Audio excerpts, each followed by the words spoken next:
New thinking. That became the catch cry of former USSR President Mikhail Gorbachev.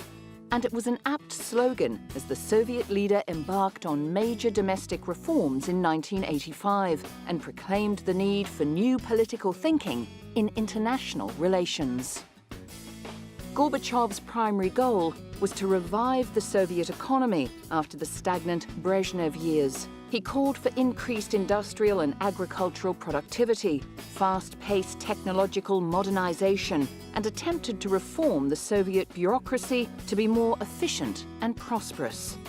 Gorbachev soon realized that fixing the Soviet economy would be near impossible without reforming the political and social structure of the communist nation. The point is, we have established a democratic framework.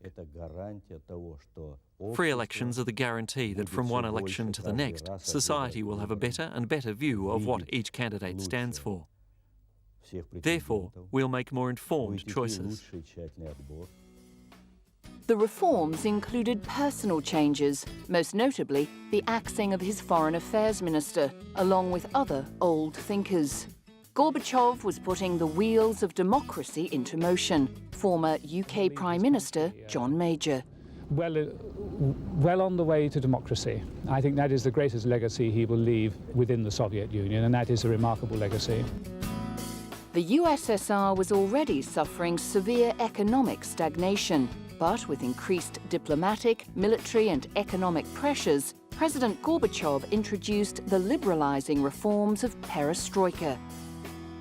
According to Gorbachev, perestroika was the conference of development of democracy, socialist self-government, encouragement of initiative and creative endeavor, improved order and discipline, criticism and self-criticism in all spheres of society. Gorbachev's attempts at reform, as well as summit conferences with United States President Ronald Reagan, and his reorientation of Soviet strategic aims ultimately contributed to the end of the Cold War.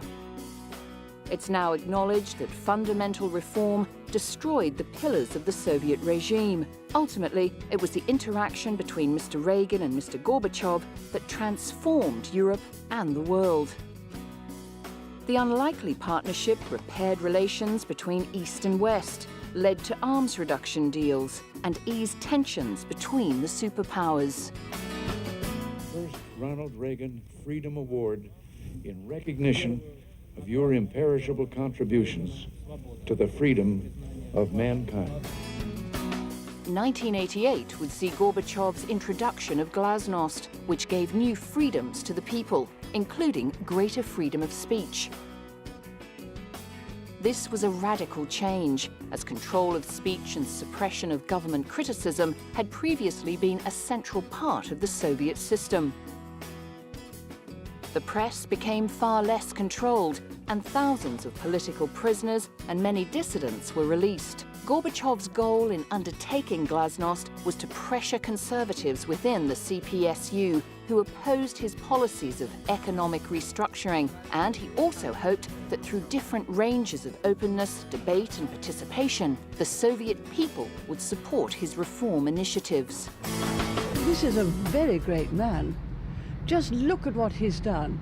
He restored liberty to all the East European countries who'd suffered both under Hitler and under communism. He brought it for the first time to the peoples of the Soviet Union, real political and personal liberty. That is a tremendous achievement over quite a large area of the globe.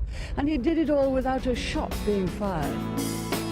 The fall of the Berlin Wall, a Nobel Peace Prize in 1990, Gorbachev's achievements led to the downfall of communism, which brought Eastern Europe in from the cold.